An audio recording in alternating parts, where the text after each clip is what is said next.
Yo, yo, yo, what is up? We are back. It's me, No Crypto, and my co-host Waruna. Waruna, what's up, man? I'm doing pretty great. I mean, after some time, things has been settling down for me, so kind of excited and at the same time enjoying that. So football has been good. We had a win, so it's a good week. Football's been good. We've been pulling our hair out this whole time, except for this last week. And, well, except for the Seahawks. Well, even after the Seahawks game, like, I couldn't even appreciate the win there. Well, I appreciate the win, but, like, Yes, I couldn't, I, yes. it didn't feel like a win. You know what I mean? Like, Didn't I'm feel sitting like that. thinking about Yeah, Trey and why Kyle would just use him as a running back. and on top of that, something funny happened yesterday. Not super funny. So I took my daughter to a chess class at our community center. So while I was waiting, there was two gentlemen who were chatting to each other. One guy was a Steelers fan, so they were chatting to each other. So then they realized me wearing a 49ers hat. So they asked me, okay, obviously you are a 49er fan, but not. We started talking. And I asked the other guy who wasn't wearing any of kind of thing to identify himself. Okay, who do you support for? He said, I'm a Russell Wilson fan now. I'm heartbroken now. I might consider supporting to Raiders. So I was like, boo. So then he was like, why? I said, I hate Raiders, I hate Cowboys. And both these gentlemen, they were like, isn't that a strong word? You could say dislike rather than saying hate. So this guy was a Seahawks fan, but he was a Russell Wilson fan. Yeah, basically he's kind of like a floater, you would say. So If he's thinking about going from the Seahawks to the Raiders, that's the so before the Seahawks and the Niners had a rivalry, yes, it was Seahawks Raiders. Like Bo Jackson versus what's his name? He was a bust in the NFL. I can't remember. Shoot. He was like a freak looking linebacker, and he said he was gonna break Bo Jackson, and Bo Jackson ran over him and then ran into the tunnel at the Kingdom. yeah. So it was funny, and I mean, I enjoy the conversation. Hate is a strong word. So let's jump right into our topics today. So start with the game, which is actually kind of felt like 49er football, the usual method. You have a head coach who is supposed to be a offensive genius. In a way, yes, he gets people wide open, whatnot, but the defense carries you for the victory, and finally the quarterback comes and brag about the win. So that's what happened last week, but nothing to complain. A good game, I would say. The only thing that I found kind of like weird is why Sean McVay is struggling to beat Kyle Shanahan this much. Yes, it's not the same Rams team that they had last year. They are missing key pieces. Even if not the key, even some of these key pieces are not performing really well. For example, Jalen Ramsey, not the first time he got roasted this season. I think against Bengals, right? I think again was it Bills against Bills, he was roasted. So there are some things, but I mean this week on my article I wrote, Sean McVay was the youngest head coach to win a Super Bowl. If he wants to, he can basically land a man on Mars. He can do that. He's that smart. He's that smart. But he can't win against 49ers. So Ryan, let's start from that. Why Rams can't beat 49ers? Um, I don't know because this is the thing. You've got you, Sean McVay isn't even beating Kyle Shanahan. What's up, Bryant? Also, what's up, Bashar from 49er Minded? Um, Kyle, or Sean McVay isn't even facing Kyle. He's facing D'Amico Ryans. He's been facing Robert Saleh. Uh, the only thing I can think of is the, the that Kyle, once you become defensive coordinator, oh, what up, Ekim? Kyle kind of pulls you aside and goes, okay, he runs 3 receivers to the one side. This is how we beat it. Okay. And I think that's might be it, but Sean McVay might also have like his own Harry Winkler in in the Waterboy moment, as a coach when he goes up against Kyle. There might be something that there's something in him where he just, he second guesses himself maybe at times, and he calls plays that he shouldn't because he's like, he probably has me figured out or something, you know what I mean? Or, or Kyle, if I do this wrong, he'll make fun of me. I don't know.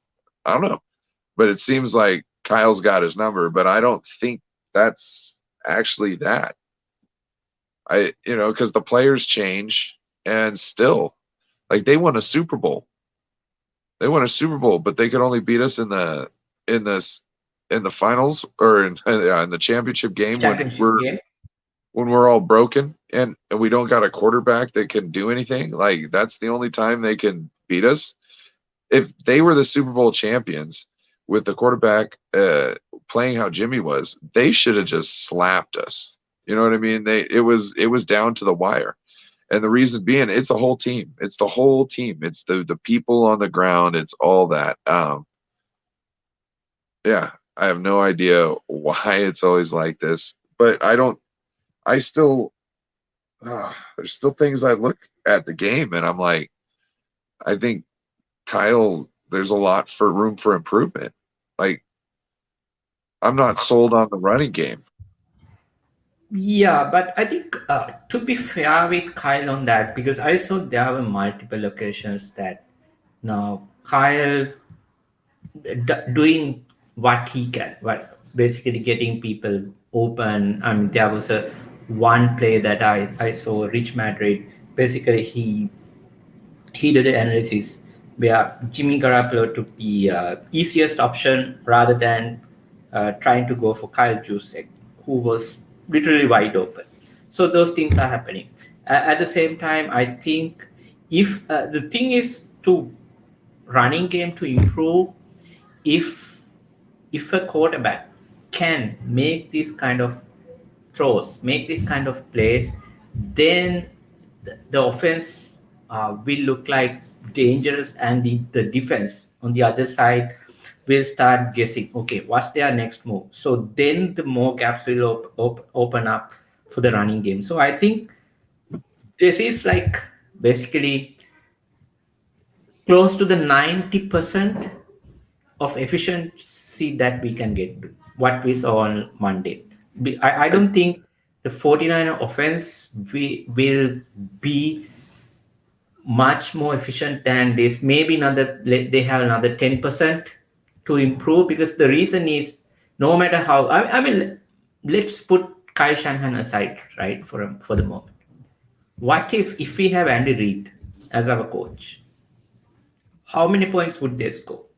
Would they score like 30 points every game, week in, week out? No, they wouldn't do that, because with Jimmy, I think, I mean, but since Basha is on the chat, he put it in a real nice way. Once we lost to the Broncos, he said defenses win Super Bowls, but not with Jimmy Garoppolo as your QB. I mean, not taking shots at Jimmy, but that's the maximum efficiency potential that this offense has with Jimmy. Unfortunately, we have to take it for what it is. We can't change it that, because we had plans, we worked on that, we got the QB. For some weird reason, Kyle wasn't sure. I mean, Kyle wasn't 100% sure about on the way that he wanted to use that quarterback rather than using him as running back. So that's why we are here at this moment. So this is what we have to accept, I would say. This is the 49er offense that you are going to see week in, week out. If they can score 20 points, maybe 20, close to 25, that there is a high chance that defense will stop other opposition and win the game. If not, if we make mistakes, for example, what if someone fumbles? What if there is a muffed punt from the special teams? Then things can go south. So I mean, to coming back to the original point, I don't think there is too much space to improve in terms of Kyle Shanahan. This is what it is because he can't go and play quarterback. So what I see is that, oh, I hear echo.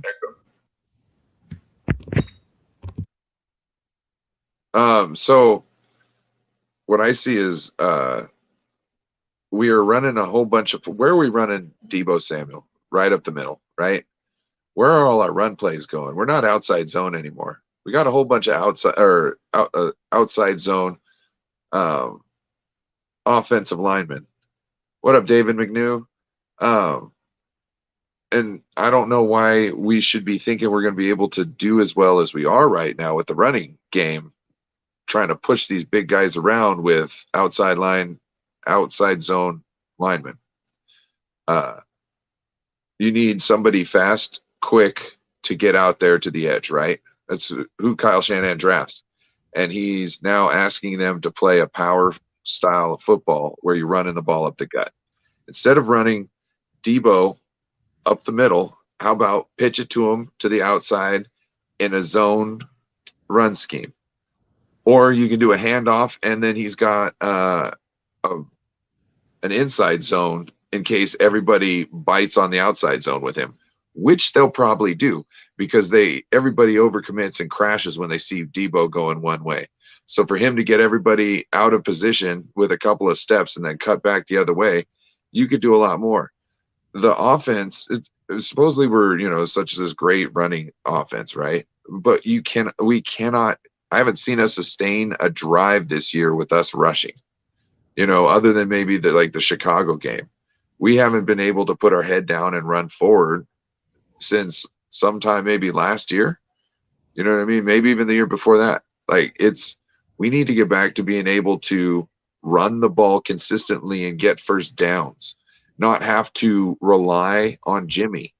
If Kyle wants to win a Super Bowl this year with Jimmy Garoppolo as his quarterback, he needs to get a run game that takes Jimmy out of the game, no matter who they put in the box. Yep, I have a kind of answer to that now. Let's break down the points that you brought on, right? The first one, who do they have to attack the edge? Now, when 49ers attacked the edge in 2019, as well as especially during the Patriots game in 2020, I think they scored 30 odd points. Who did they have? Raheem Mostert, probably the fastest running back. Then Jeff Wilson prior to the injury, right? So prior to his knee injury, the meniscus. So prior to that injury, right now they don't have such a guy. That's the first thing.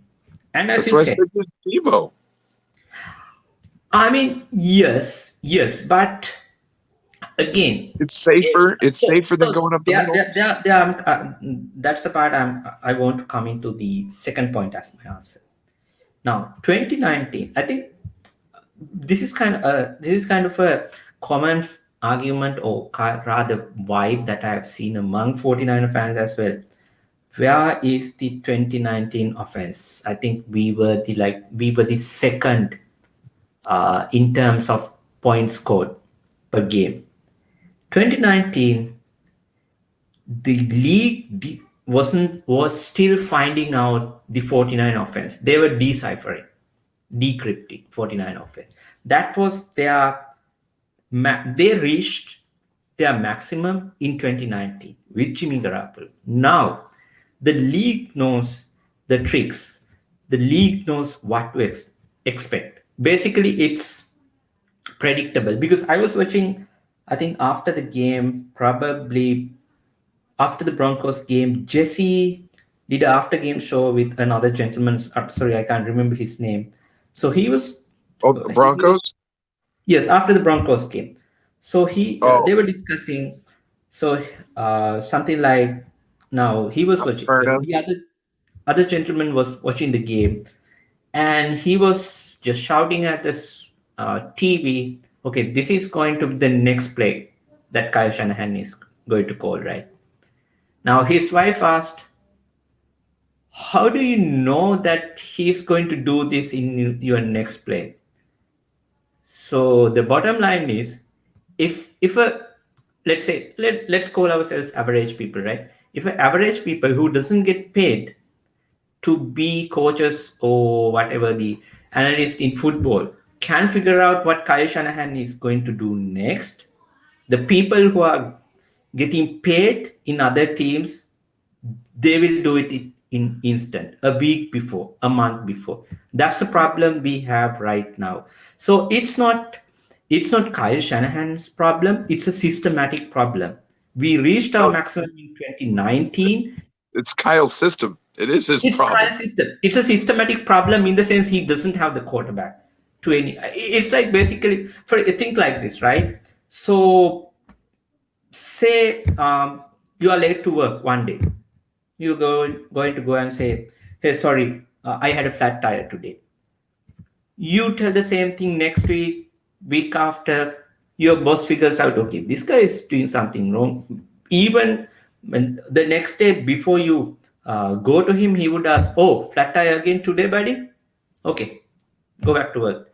So that's what happened with 49ers, the offense. So unfortunately, I'm not seeing any fixes, even with the personnel and stuff, because we don't have anyone. So that's the major reason I'm seeing. We might try some things, but as I said, that's why I initially said at the beginning of the show, this is about 90% efficiency that we are going to see from this offense.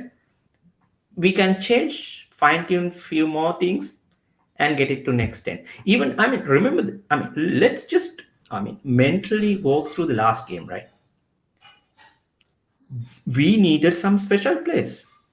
Debo, 57 yards, touchdown.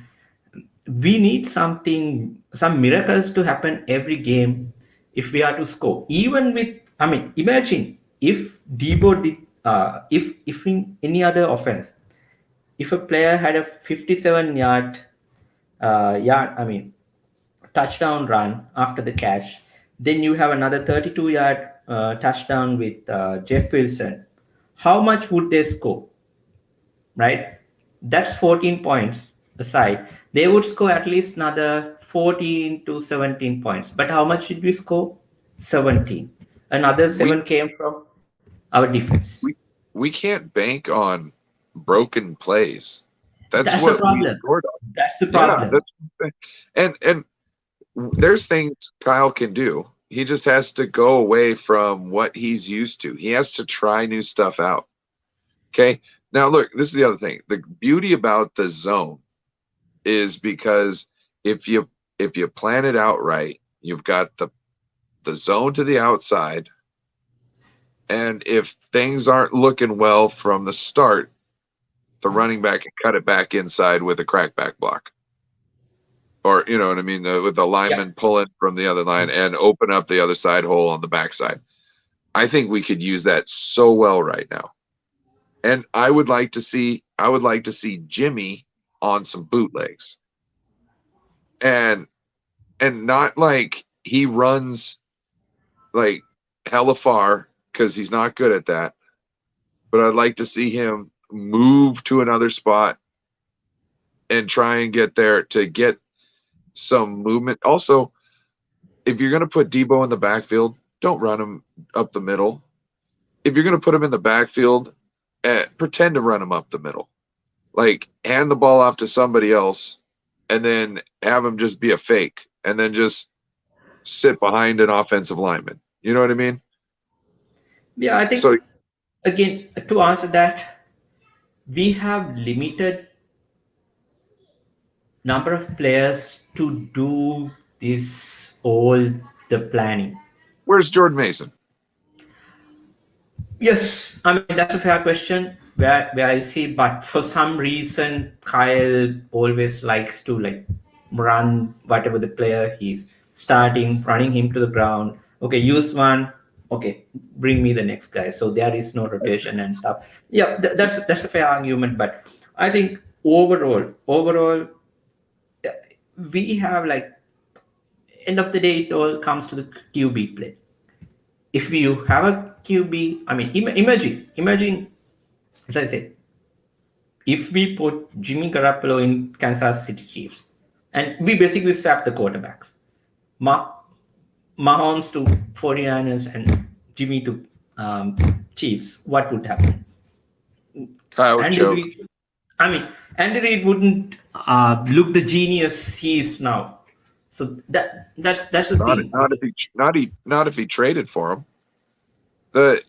Andy Reid might be able to find a way to be successful with Jimmy G, just like Kyle did. You know what I mean? Here's the counter argument to that, right? Now, what did Sean McVay do? He won 42 games with Jared Goff. So Jared Goff's record was 42-20, almost exactly slightly better than Jimmy Garoppolo with McVay. But there was a point that he did hit okay there, that he could reach. From there onwards, he could not break that. So that's why he needed a different quarterback who can upgrade his system. So we are again coming back to the same thing, but I think that's the reason. There is a limit, no matter how much good the coach is, scheme. You're talking about the master and the Padawan. Look, there's a chance. There's a chance it could happen. With this defense like this, you know what I mean? Like, they're barely giving up over 10 points or, average of 10 points a game. You know what I mean? Like, something around that. Like, let's go. Like, I think, people are saying that Kansas City coming up, that, it's not going to be as easy. And no, it's not going to be as easy containing Patrick Mahomes. But if we make him throw the ball, it might be easy because these guys are assassins in that backfield. And Kelsey is the biggest target. And you've got Jimmy Ward. If he comes back healthy, Jimmy Ward was already marking this game in the book. You know what I mean? So let's see with Kansas City what happens with Kansas City, and then we can talk. But yeah, I mean, defensive side, yes, we don't have to worry about. But offense, what I'm trying to Kyle needs to figure out how to make that running game work consistently so he can take Jimmy out of the game anytime he needs to and still score points. Yeah, but that's a huge ask. The reason is this. How much does he get paid? Yeah, but there is some, I mean, why did he get extension? End of the day, you are human. I mean, if that is the case, you could win with any third string quarterback just with the running game. Geniuses are not human. I don't think it works that way. There is a limit. We have reached that limit. That's what I'm saying. I don't think we have. I think ego stands in the way of his success. I do disagree to that point. Okay. I think, I criticize Kyle Shanahan as well, but I would like to see that he is given an opportunity to run a franchise with a quarterback that can really play, like what Matt Ryan did in 2016. He had a chance, and he took the quarterback and ran him up in the middle until he broke him. Yeah, that's a separate discussion. What I'm saying is, with Jimmy... No, but it's the same ego that's getting in the way. That might be true. Maybe it's a time he'll learn, but who knows? Yes. We rely on Yak, or David McNew says, we rely on Yak with Jimmy G. He needs to see an eye doctor because whenever he sees he never sees a wide open wide receiver downfield. That is totally true. Well, not always, but God, last game was horrendous. Yes. So I think that's the The good question to jump into our next topic, the Brandon Ayuk's talent. So this is what I see. There was a clip I saw last week. He was one-on-one against Jalen Ramsey. I mean, Ramsey had a no clue. Ramsey had a no clue what was going on. Ayuk, it seems like Ayuk knows how to run routes.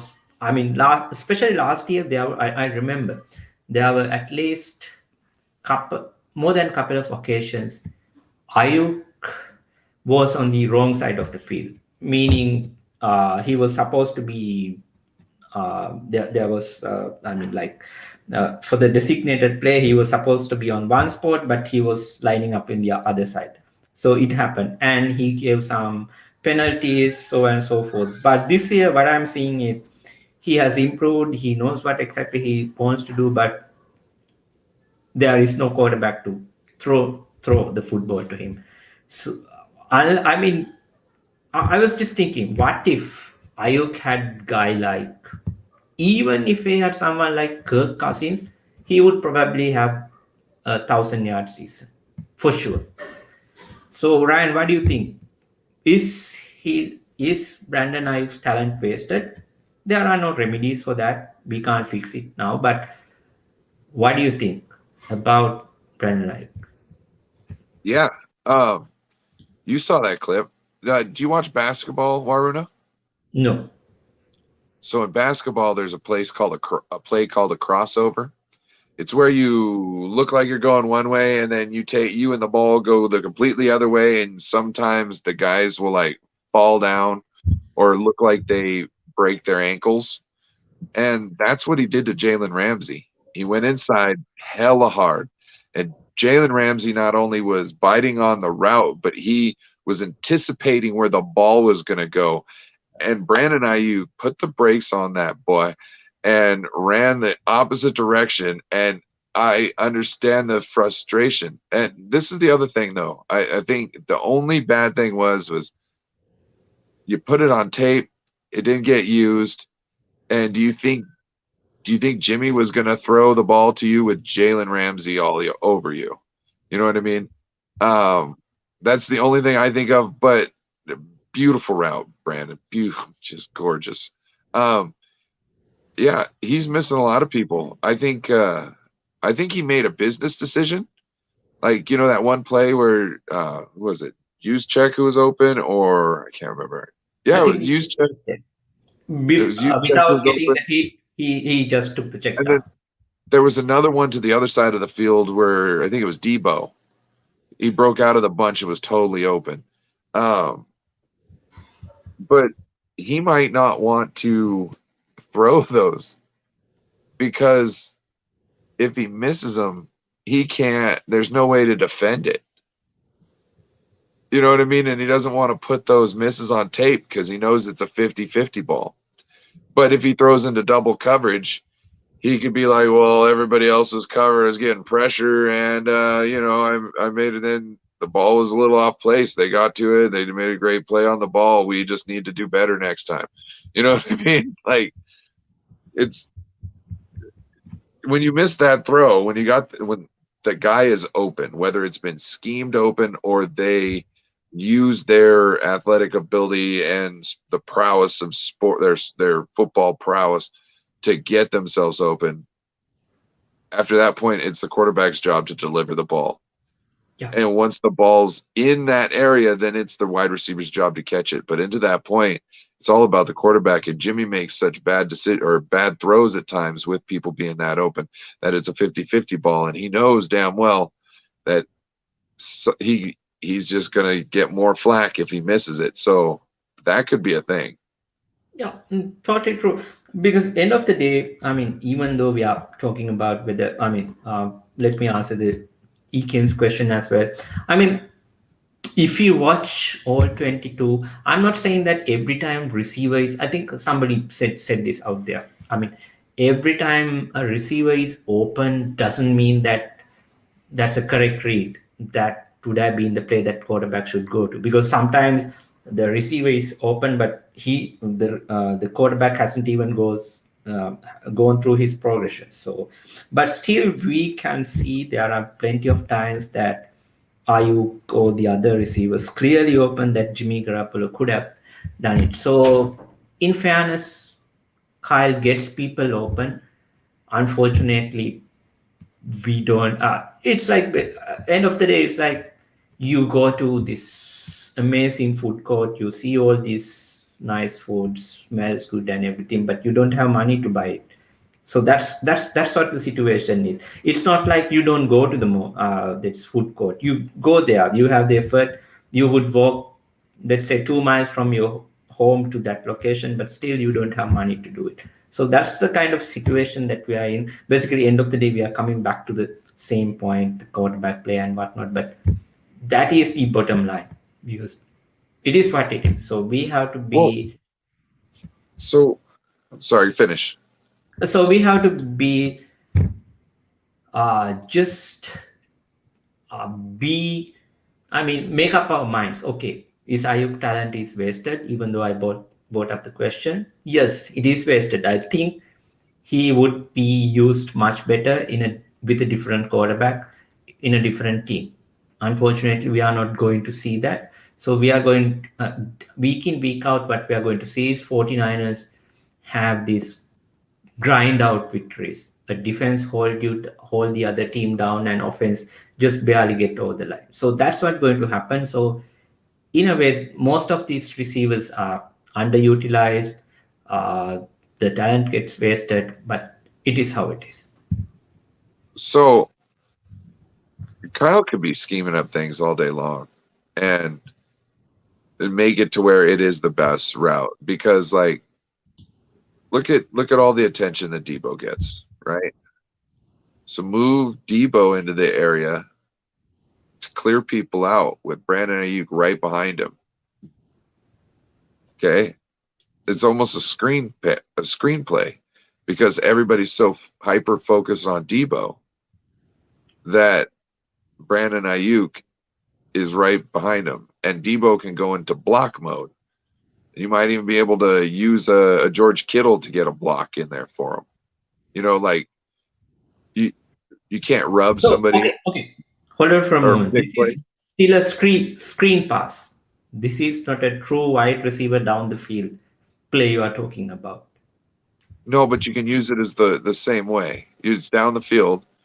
It's essentially a screen, yeah, because you're using the attention of Debo. And that's why I don't understand Kyle. Like when he puts Debo in the backfield, like 99 times he uses him. I wouldn't be doing that, because I don't want Debo to get hurt like Trey Lance. I want the defense to focus on Debo, and that open up things in other parts of the field. Yeah, that's the thing, right? So basically, end of the day, there are limitations, and I mean, just to counter argue your point now, that the same type of play worked the other day, because Debo was able to dance around the defenders and score that 57-yard touchdown.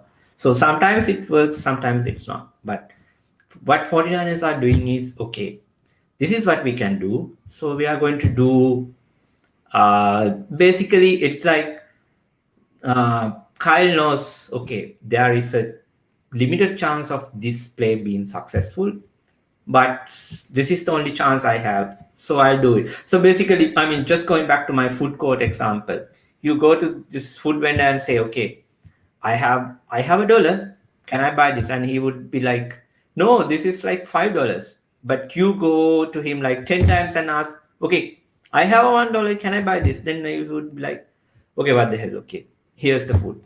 That's kind of situation Kyle Shanahan is in. So basically, I don't think he has too many options. So yes, I'm not saying that he can be more creative. Yes, there might be chances of doing that and so on and so forth, but literally it's very limited offense right now. What the might be his ego, everything, the way he used Trey, so on and so forth.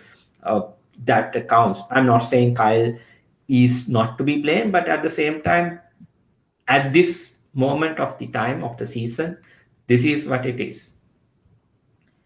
I think I agree with David's comment. I mean, even I think, yeah, 2019. I don't think Jimmy was Oh, really good. I think it was like more of like 49 offense wasn't figured out at that time. so I had an idea. You remember when Jimmy was talking about the press conference on like let Jimmy cook, pretty much. What are you saying? I was Yes. thinking, was that spurred because there was a time where he was able to do stuff? Well, no, hold on. Imagine the first 5 games he comes in. You know what I mean? On the end of the last 6 season. touchdown passes, 5 interceptions. Hold on.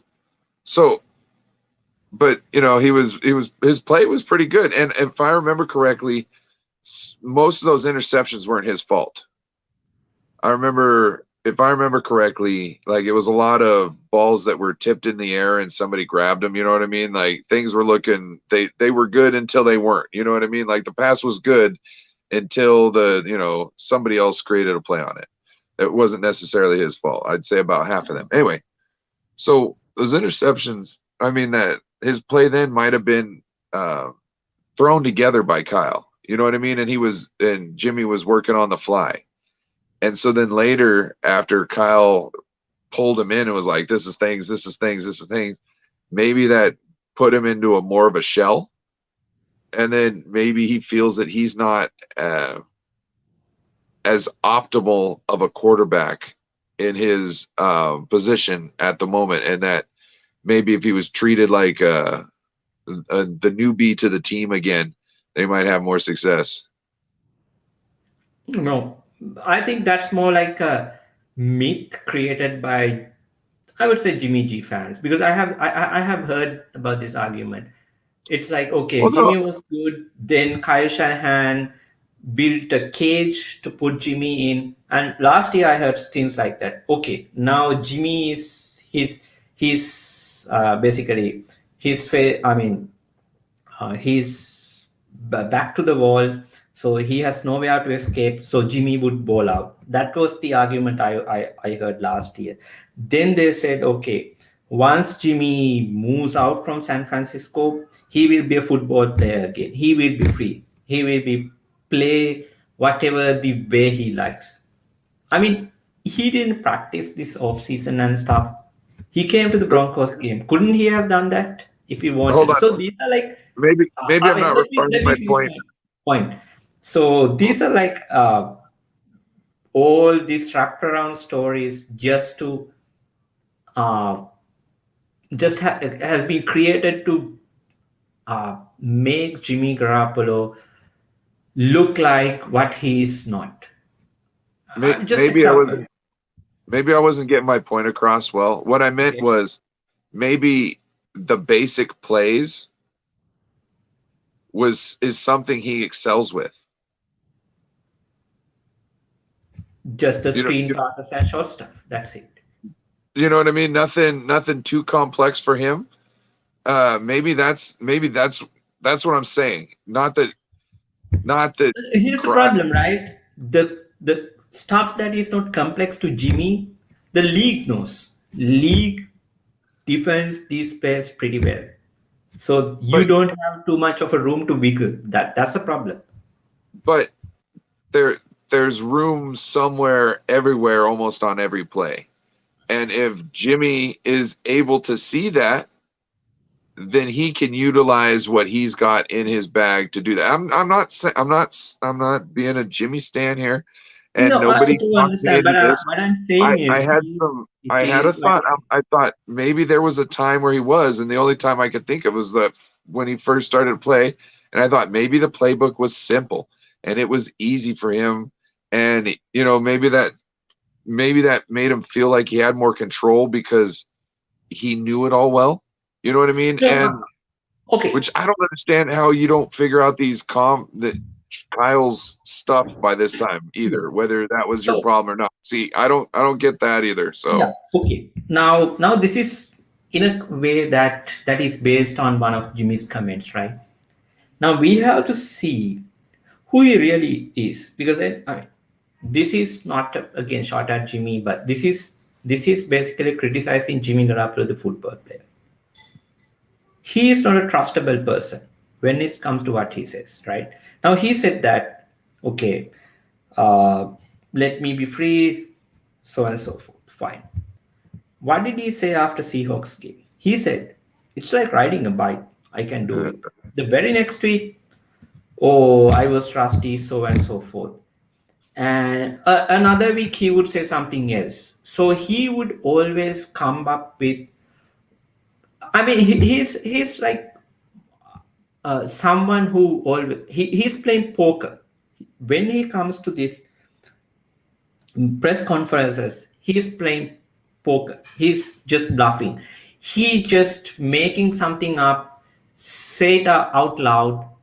The people who are going to buy it, they are going to buy it, and they would basically endlessly argue. Okay, Jimmy needs to be free. Let him be free, Kyle. Okay, what the hell, right? So that's. I mean. Let's go back.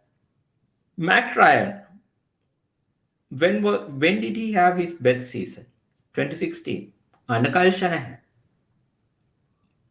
I mean, if Kyle Shanahan's system is so complex, so on and so forth, can a quarterback play like that in 2016? I don't think so. I mean, yes, his system might be complex and so on and so forth, but every coach's system is complex. For example, with Steve Young, I think it was Mike Seifert, or I think when he won the. Yes, I can't remember who was his offensive coordinator. I mean, they had like, he asked him to like remember 300 players before every game they would go through just before the game, so on and so forth. These are complex systems. So Jimmy Garoppolo is getting paid 27 million. So he should be able to figure out these things. This is a lame excuse that he brings on. Okay. I got a question for you. Yeah. Do you believe that Jimmy is better with the scripted plays? Most probably yes, because if Jimmy, so he's like, if he thinks too much, he's gonna screw up. So you have to just tell exactly, these are the steps. Just do this. So what if you make 4 scripts? I think that's what is already out there at the moment. No, they make a 15-play script, and then after that, Kyle starts calling plays. What I'm thinking is, what if you make like, I don't know, like 4 8-play scripts or something like that, right? Maybe 9 or 10 script plays, right? And you could go, hey, this is the starting one. This is the one we're starting with.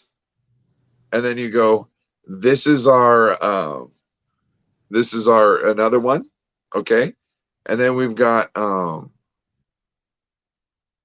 maybe like our you could even have like a halftime script. So when you're going into halftime, this is what we're doing because we're trying to get a play, or we're trying to get points going into it. Coming out of halftime, we got a script for that one. And then maybe, one for running down the field at the end of the game to try and score a touchdown.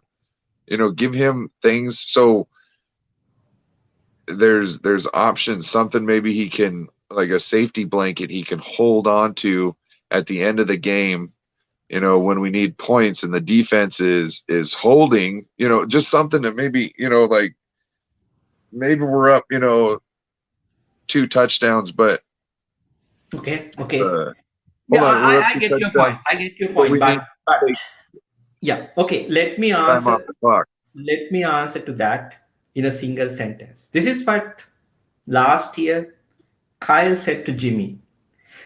This shit is easy. Can you do that? So that's the thing, right? I mean, you can do whatever it is, simplified version, whatever the version, but still, I mean, imagine if Mark Zuckerberg comes and asks me, okay, can you be the CEO of the Facebook? And he would give me, okay, Varun, you have to do this, so and so forth. But still, I wouldn't be able to do that because I know what my capabilities are, that I don't have the capability to do that. I have limited set of talent, so that's why I am in that my position today. Not undermining myself, but I know what exactly I can do. So in terms of career wise, right? This is the same thing with Jimmy. So his talent and everything. So this is what it is. So simplified, complex doesn't matter. This is we are talking about 8-year veteran into his ninth season in NFL. Look, So talking about simplifying things, so on and so forth, that doesn't apply right at this moment. It's I have gone. The train has left the station. So this is just a temporary situation that we have. So there is no point. Rather than let whatever it is and just let it play out. That's it. what are we gonna do with ourselves? Yeah. So, I mean, let's move on to the other topic quickly. I think since we are uh, maybe running out of time as well, uh, this is something I wanted to talk about after last week. Just keeping off from the 49 topics for a moment, but we talked this offline, Ryan. You can start why we wanted to talk about this. The Tua incident, playing just after having reportedly having a concussion, which was probably there was some false play around that on Sunday, again playing on Thursday night football, getting injured again. So Ryan, go ahead and so let me jump in. Um, I want to kind of hold some judgment until we get better analysis of the situation, because I think some of the reasons given aren't don't explain much. You know what I mean? Like the doctor not knowing the scope of his job, or like how do you not understand you need to evaluate with Miss Man is concussed or not whether, like the prior back injury caused him to walk like that. You have to go through the protocol to figure out whether he's concussed. I mean, like with Mike McDaniel, if he was told he's good, and like if you get rung, you can have like being concussed. I don't know what the whole product. You can still be a little fuzzy from getting a hit. You know what I mean? Without being in concussion. You know what I mean? As far as I know, not necessarily fuzzy, but like, man, big hits are stay with you. You know what I mean? And they feel them a lot the next morning too. It's not like anything else. But I think what the real big issue was is when he got tackled, it didn't even really look bad to me. It didn't look like he should be in that situation with his hands all going funky and with what happened. It's not like his head slammed violently to the ground, which makes me think that he definitely had a concussion. And I don't know if he did he not tell anybody? Because knowing what we know, you as a football player should not want to play with a concussion. You know what I mean? Like, you should not want to throw the rest of your golden years away for a play or two right now. You know what I mean? Like, Steve Young had to quit the NFL because of concussions. You know what I mean? They said they didn't know if he got another one, if he was gonna live.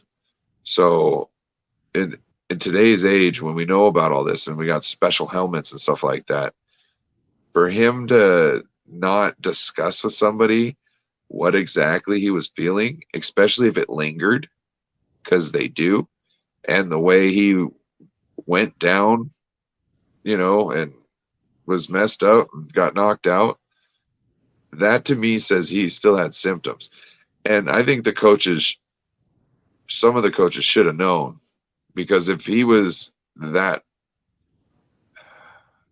if he was that susceptible to being put out that way, there should have been some signs during the week that they should have pulled him out and been like, hey, we need you to go see another doctor. You know what I mean? And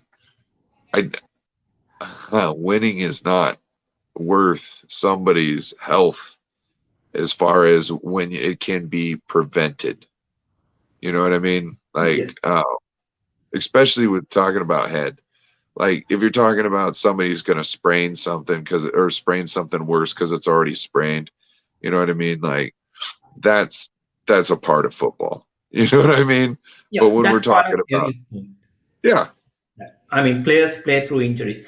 So here's my take on this. First, to me, it's pretty hard to believe in a tight knit environment like NFL, building a franchise, a team's building, that coaches wasn't aware of to our situation. That's the first thing. I don't believe for a second that if Mike McDaniels come out or some of the coaches come out and say later, uh, if we are to investigate this and no, we didn't know about this. Doctors told us everything is good. He is good to go. I don't believe that. That's crap, because these people have been around the players. They have seen what concussed players looks like. They don't even need a doctor to have an assessment on player whether he's ready to play or not. That's the first thing. The coaches, the coaching staff failed to up. Then now NFL Players Association, I believe they fired this independent, the doctor, the neurological analyst. That's just a scapegoat. I want to yeah, know, as a fan, what's the environment like, because NFL has a shared history when it comes to concussions, CTE.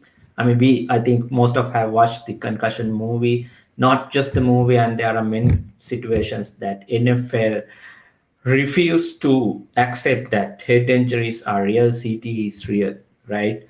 So they were forced to acknowledge these things and move on, right? So that's the first part. So the thing is now, this doctor, I think this doctor is just used as a scapegoat in this situation.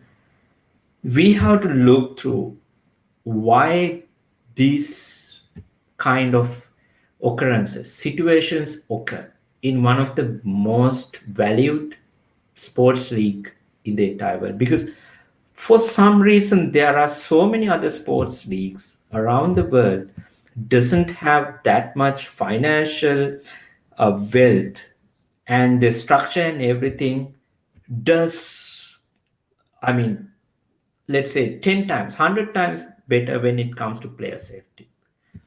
Take I always talk about rugby. If in rugby, I mean, even the head referee or the tough judges, the touch judges, they evaluate players. So basically what they do is, if they feel like a player is not oriented, he is showing some symptoms, they would immediately stop the play. They call the team doctors and they ask them to evaluate that player.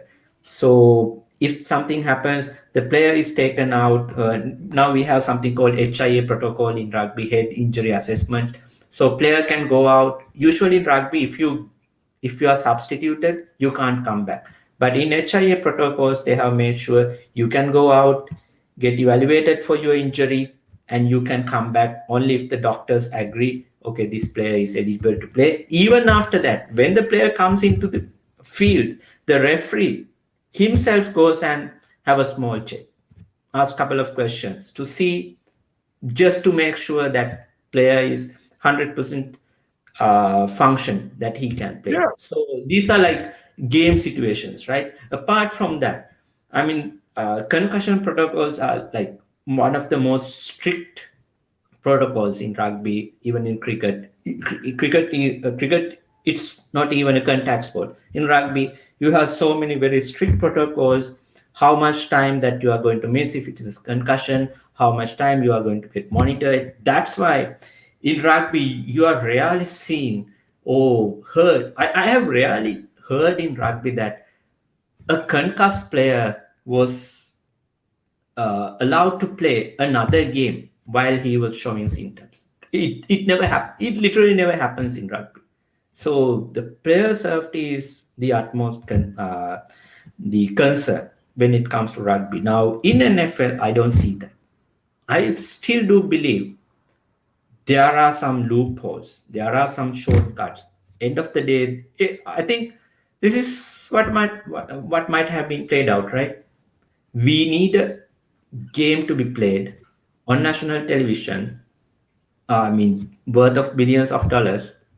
Okay, just get the guy, get him ready to play. I think that's a mentality still in the NFL. Something needs to be done because I don't care if I don't care in the sense I want to see there is an investigation, proper investigation, not just into this the medical doctor, the coaches from Dolphins, the whatever the front office, and if Mike McDaniel is responsible or any other coach is responsible, by any chance, they should pay for it. There should be some repercussions. So NFL I, I, need to I got a take this. question for you. Yeah. So now in South Korea, oh, I can hear the echo. In South Korea, in esports, when you create an account, a profile, you have to link your social security number with it. Oh, and so when you do that, if you cheat or anything like that, you can be held accountable by laws and go to jail for it. Now, do you feel that since the NFL really doesn't do anything until people die or essentially, kill other people with this type of stuff, do you think that this should be something where like the government should be able to step in and go after them legally for negligence and whatnot? Yes, I do believe so because that's what happened in some other parts of the world. For example, in India, the government intervened with some of the issues with board control of cricket India. These are like other issues like some allegations, financial corruptions, and whatnot. But still, the government steps in and just to make sure that sport is functioning, the sports body, the governing sports bodies are functioning in the correct way that they are supposed to. So I would really love to have, let's say, some congressional hearing or something, a committee steps forward with the professionals from neurology, the brain experts come together, and as well as some other parties like legal experts, the sports experts come together and do a thorough investigation. Now, I mean, as you said, not just the this incident, but as a whole, the NFL's code of conduct, what they are doing in terms of player safety. I think it's time that they should do it. Yes, someone needs to intervene and should hold them accountable for their player safety. I think they should the mute echo. I think they should make the NFL is a nonprofit organization.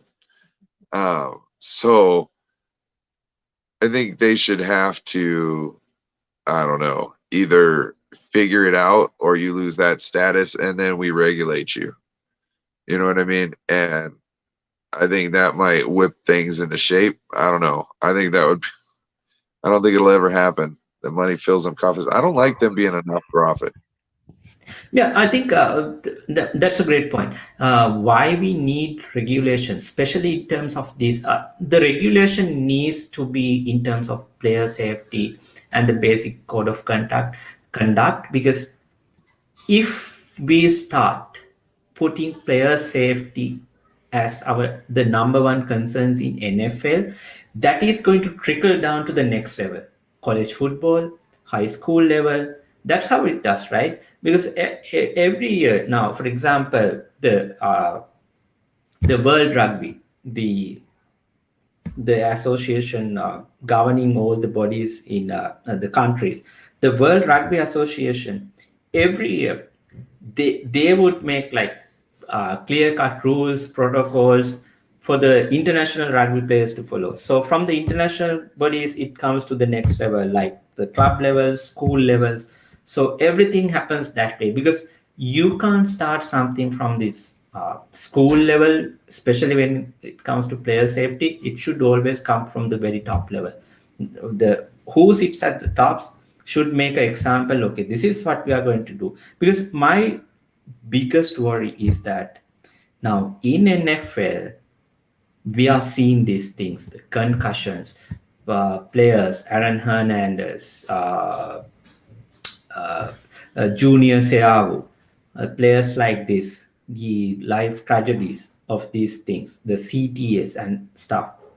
So these are just the like what you call good Netflix stories, ESPN stories that we can watch and be like concerned for half an hour, maybe 2 days, move on with our lives. The biggest thing is, what about players who are falling through the cracks, meaning college level players never makes to the NFL, then high school players never makes to the college level, so and so forth. There are thousands of, maybe millions of players who are right now never got the proper attention. They got these CTAs, brain injuries, and everything, but there is nobody to take care of them. They have to figure it out by themselves. Their families are the ones who are going to Suffer. suffer with them, right? So that's the problem. That's why NFL needs to take the action rather than waiting somebody coming and regulating them. Take the action to make sure that this sport is safer to play. That's why we are seeing every year the number of athletes signing up for football in high schools, it's declining for, I think, from since last 15 years. So number of athletes signing up for football is declining. So it's not like alarming at the moment, but there is a considerable amount. So that's why, if the sports needs to be played, we have to think about these aspects more, because end of the day, how, let's say, how the parents who watch that Thursday night football game, they would think twice before send their kid to football practice. Is Yeah. this what I am going to put my son through? Is this worth enough? They might think, okay, I enjoy the game still. I would watch football, but I don't want my kid to go through this. Because there are parents who I saw even last week after the Tua incident, parents tweeting on Twitter, I enjoy the game, but I'm not willing to put my kid through it. A fair statement.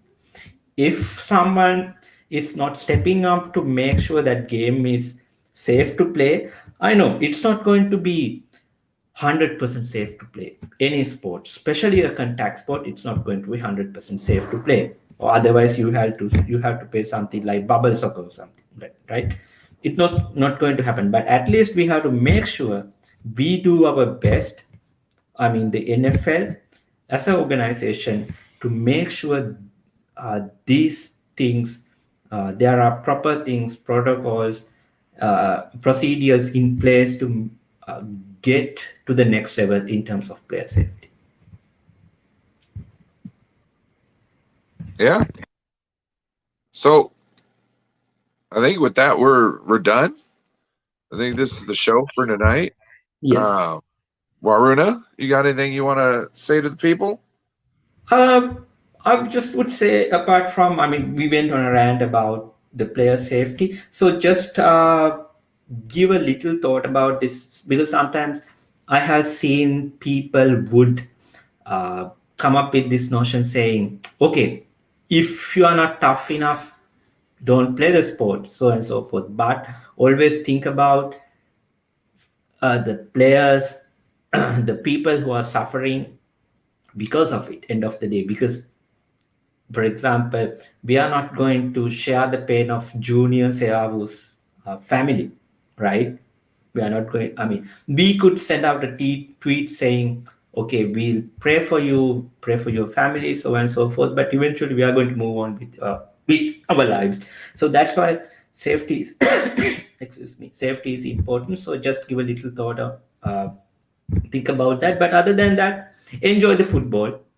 49ers, they will win some games, lose some games, but it is what it is. So let's enjoy while we can. Two, I would say, easy games on schedule before we meet Chiefs, then again Rams. So probably if things go well, I think I mean, in worst case scenario, I'm expecting 49ers to be 5-3 by the bye week. So let's see how it goes. Okay.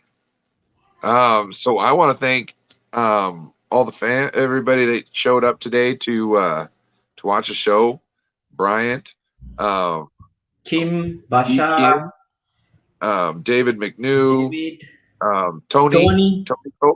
Tony makes all the merchandise for Grant Cohn, and also I want to. I love her Batman symbol. I I always, don't can't cone much. I have a T-shirt. I have a cone head T-shirt. I'm a cone head. yeah. I think Mariah. Oh, shout out to Mariah, 49er Faithfully and TL. I won 2 cards the other night. They'll be in the mail at some point, I'm sure.